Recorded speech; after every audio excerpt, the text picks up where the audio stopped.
میں تو کہتا ہوں علماء سے سیکھیں، میں تو کہتا ہوں پوچھو علماء کو، پوچھیں علماء کو نہیں، پوچھو کہ کہاں لکھا ہوا ہے۔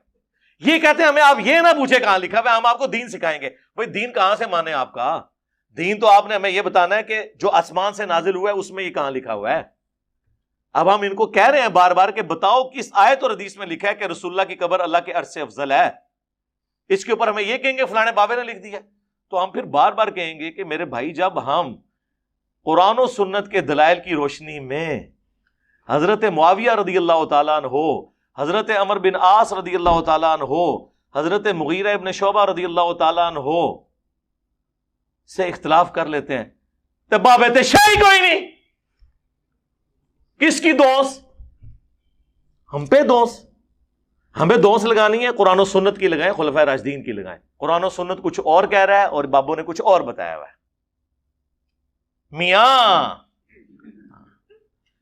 اس کو بھی لوگ دفاع کر رہے ہیں، آپ دیکھیں میاں والی بات کا بھی دفاع کر رہے ہیں۔ وہ ایک مولوی نے کہا کہ وہ جی امام باقر، اور وہ یہ حدیثیں بھی ہم سے سن کے، ہم سے پہلے آج تک کس نے یہ حدیث بیان کی تھی؟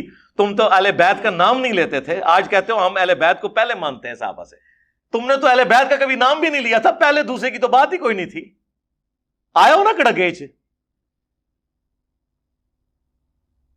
ہم سے پہلے کس نے روئے عرض پہ یہ حدیث بیان کی تھی صحیح مسلم کی کہ امام باقر علیہ السلام جب ملنے کے لیے گئے جابر بن عبداللہ کو، صحیح مسلم میں یہ حدیث ہے جو نبی علیہ السلام کے حج کا بیان، مشکات میں آپ کو 2555 نمبر پہ ڈیٹیل میں ملے گی یہ والی حدیث۔ تو امام باقر اب نوجوان تھے، امام جابر بن عبداللہ بوڑھے ہو چکے تھے، 80+ ان کی ایج تھی، نابینا ہو چکے تھے۔ انہیں جب پتا چلا کہ میرے نبی کا بیٹا مجھے ملنے کے لیے آئے تو انہوں نے ان کو اپنے قریب کر کے ان کے سینے کے بٹن کھول کے ان کے سینے پہ ہاتھ پھیر کے اپنے پیار اور محبت کا اظہار کیا کہ تو میرے نبی کا بچہ ہے، تو مجھ سے جو بھی پوچھے گا میں تجھے بتاؤں گا۔ یہ ایک واقعہ جس میں ایک جز ہے، یہ اس سے وہ میاں کو ثابت کر رہے ہیں۔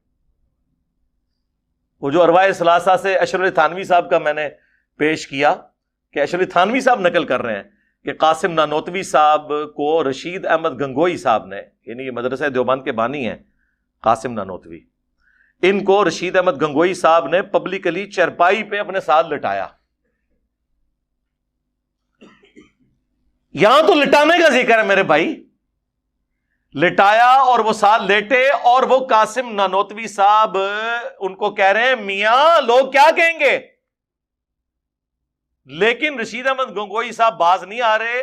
وہ نہ صرف ان کو ساتھ لٹاتے ہیں بلکہ کروٹ ان کی طرف کرتے ہیں، اور الفاظ ہیں عاشق صادق کی طرح ان کے سینے پہ ہاتھ رکھتے ہیں، سینے پہ ہاتھ رکھ رہے ہیں، اور جس کے سینے پہ ہاتھ رکھ رہے ہیں وہ آگے سے کہہ رہے ہیں میاں۔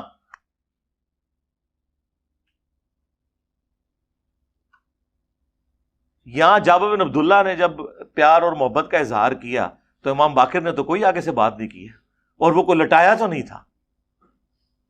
دو مختلف واقعات کو اپنے بابوں کو ثابت کرنے کے لیے کس لیول تک اگر یہ سمجھتے ہیں نا تو بس ٹھیک ہے، یہ اپنے ممبروں پہ بیان کریں، اور یہ انہوں نے لکھا ہوا ہے کرامات اولیاء، ایسے جو کہ کرامت ہوئی ہے۔ ایک کرامات اولیاء ہے کہ ایک ولی نے دوسرے ولی نو اپنے نال لٹا لیا، کامیاب ہو گیا، وہ کرامت ہے۔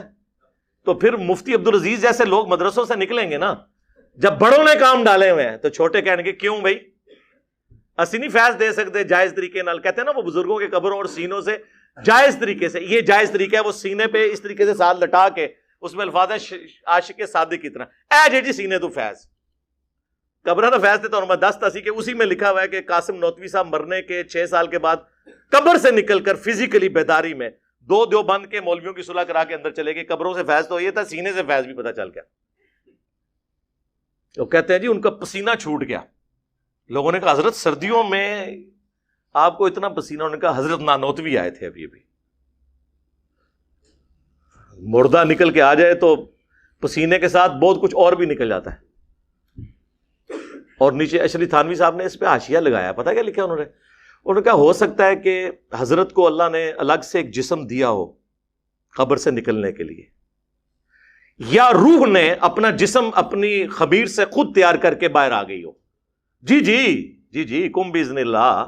نہیں تو حضرت عیسیٰ اگر مورت مار دے سن زندہ کر دے سن تے اے قاسم نوتوی اپنے آپ خود پھوک مار کے اپنے آپ کو زندہ نہیں کر سکتا. اے کہانی ہے جی.